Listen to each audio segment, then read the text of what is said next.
But after dev, there's a very important stage, and it's typically QA. Sometimes it's a couple of environments, but really you've got to get through QA. Now, you and I both come from development backgrounds, so we know about test-driven development. We know about behavior-driven development. Um, we know that it's great when you use it, but it's hard to use and enforce. You have to be very methodical about it. You really have to have a very good dev managers and things like that. Because a lot of times you're a developer, you just start cranking along because you got to get stuff out the door. And unfortunately, I did this in my career, is I found that if I spent the time up front writing tests and letting them fail, that I spent less time fixing stuff later on. I actually got more out the door, even though it felt a little weird at first. But at the end of the day, right, we've got QA, going back to our main topic here. What that really is, and everybody knows this, is that whatever is being released should do what it expects. In other words, 2 plus 2 should not equal 5, it should equal 4, but also that when I enter in 2 plus 2, that the plus sign actually works, right? If it's calculated, whatever it is. So I got to make sure that whatever's delivering works and works as it is intended to. And I think that's really, really important because we become so digital in terms of how we interact with things. That user experience is crucial, right? Nowadays, people will make a choice on a bank, for instance. They don't go into a bank anymore. They will make a choice on the bank because of the website and if they have a nice app, right? It's that user experience, and you got to keep up with it because if you're not innovating, somebody else will.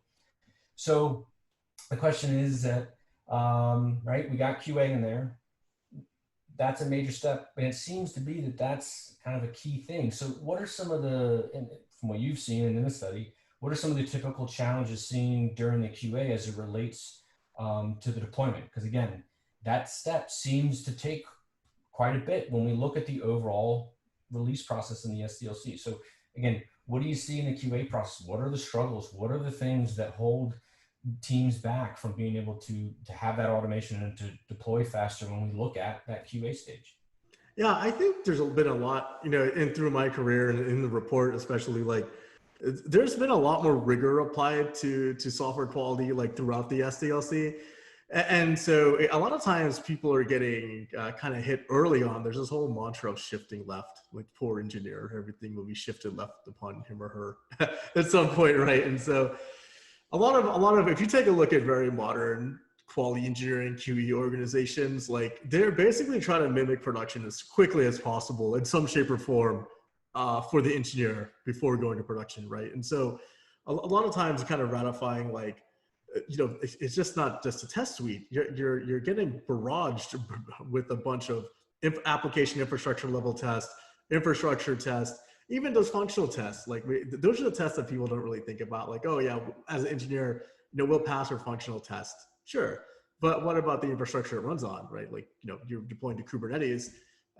You didn't request enough resources, so your app will crash, right? Like stuff like a very basic case like that. But that type of rigor is getting introduced very early on into the SDLC, and that's kind of mimicking the QE and QA cycles that's going on. One kind of like taking that question in two separate parts. One, what we've seen, there's a lot more emphasis on getting the feature out the door, but with like, hey, as a development manager, I was bonused on feature delivery, right? Like my MBO was prudent to me shipping something, right? And so it's like, when has a developer ship something? When it hit QA or when it hit prod? And there's two very different organizations. Because if they have to hit prod, like at some point there's onus on the engineer or some sort of set of engineers to make sure that the release is successful. And so you're even starting to test like the deployment in QA, right? Which is funny to say that, like, hey, you know what? If we have a 6 or a 7 node, odd number, make it easy because of consensus. We have a 7 node cluster in production. Well, we have a 3 node cluster in QA or QE. So prove it to me that it's successfully being able to deploy, which is hard, right? Like you have to prove that. And so not only that you have to get your functional tests across, you have to also, you're hit with a barrage of deployment level tests. Like, you know what, can we deploy in place, right? So a lot of times a majority of people, you're not deploying an application for the first time. It's very rare that, like, I always envision a ship getting sailed and you hit it with a ball of, champagne and it floats into the water. Like, very rarely do you experience that, because most of the time you're going between, sub or minor or major versions of software. Like, you're coming in during the middle, right? And so that ship is already sailing. You need to make a repair or add an engine or something. And so they need to test that type of confidence early on. Going back to, like, hey, like, where we see a lot of people struggle is like, hey, can you prove it to me that you can deploy successfully in QA? And we're like, you know what, it's that painful. We're bringing up production level pain already, because we have to figure that out before we get to the higher environments. Because you're not going to figure out a rollback plan in production, right? You're not going to figure out, unless like something else to introduce, you didn't see it, but you need to validate the safety mechanisms that you have. And I think that's where it gets more challenging. Like, that's more of a principal engineering job, right? To start doing that as a developer. Yeah, I wrote a function, it passed like my unit test and code coverage, sure. But as you start getting into the whole team, it's confidence in will it actually be installed and deployed.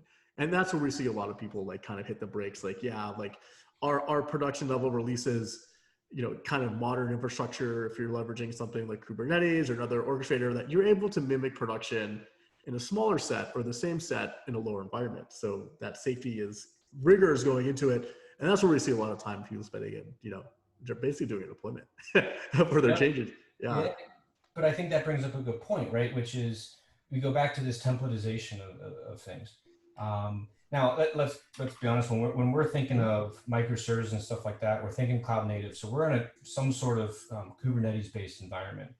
And for those that are watching and are familiar with that, it's very easy to scale up and down because compared to traditional infrastructure. So obviously that means that you're going to have different deployment and different strategies there. But I think you bring up something very, very key. It's one thing to test your application. I'm going to go back to my simple calculator, 2 + 2 = 4. Great. But I think as part of that is what we typically have done further right: penetration testing, load testing, things like that. But then also testing the deployment, which is, do I need 1 instances? Do I need 2 instances? Do I need 8 instances? What do I need? But then also, if you start to get into things like auto scale, am I putting that load on and making sure that my setup is auto scaling, because I don't want to hit an issue and the app crash and then try to scale. I want to scale before I ever hit that issue. And again, as we shift left, that means there's more onus on the developer, because they're not just writing code, right? They're basically saying, how do I make sure my application or my service runs at whatever scale, whatever the requirements are, whatever the business needs are. And the only way that we've been able to do that successfully working with customers is through something like Harness, because you're templatizing things and you're basically getting organizations to think your deployment in every environment is actually the same, right? Your application, your service. Now, you might have a different set of approvals that you have to do as you move through it, but what you do as that deployment shouldn't change. And usually they're like, oh, wait a minute, because now they like that light bulb goes off and they're like, you're right, it shouldn't change. And that's how we get back to, how do you test your deployment? Because the only way to test the deployment is we have something that's repeatable, right? And because again, as we talked about a moment ago, is I don't want to be testing my production deployment and how I'm going to do that on a production release window. Yep. Because my app might be great, but if my release process fails, well, now I'm probably lengthening the time it takes to release something, and probably a lot of people get a phone call.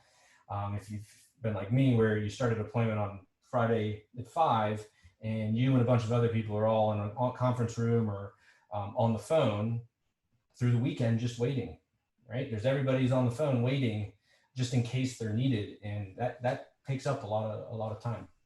Yeah, it takes up a lot of cycles. And like, this one more point to that, like to the testing, right? Like, testing methodologies change all the time. Like, there's new ways to test. There's more novel ways to test. Things like chaos engineering, like that wasn't in people's vocabulary, 5 years ago, but it's becoming more and more, important.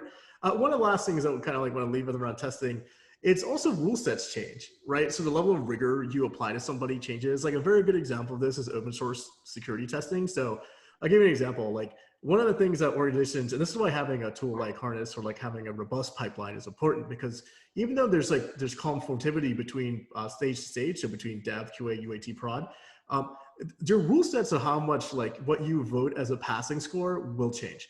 A good example again is open source security.